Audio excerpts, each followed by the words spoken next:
আশা করি এবারও আমরা চ্যাম্পিয়ন হব।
সাপোর্টার, আমার বাবা আর্জেন্টিনা সাপোর্টার, এই জন্য আমরা এখানে মোটরসাইকেল শাটডাউন দিতে এসেছি।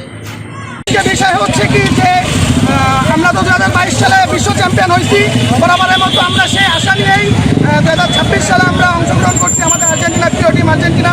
আমরা আশা করি এবারও আমরা চ্যাম্পিয়ন হব।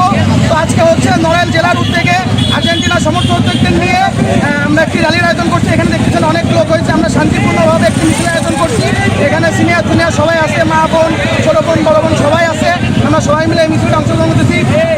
আমাদেরকে সহযোগিতা করার জন্য আপনাদের সাংবাদিক ভাইদেরকে এবং প্রশাসনের ভাইয়েরা আছে, সবাইকে অসংখ্য ধন্যবাদ জানাই। এবং আমরা যারা আয়োজনটা করছি সকলকে আমাদের মুখর একটা সুন্দর র্যালি করার চিন্তা ভাবনা করেছি আমরা, এবং সুন্দর সাফল্যমণ্ডিত করার চেষ্টা করব এবং কোনো বিশৃঙ্খলা ছাড়াই। আর আমরা 2022 সালে কাপ নিয়েছি, ইনশাল্লাহ 26 আর্জেন্টিনা কাপ নেব।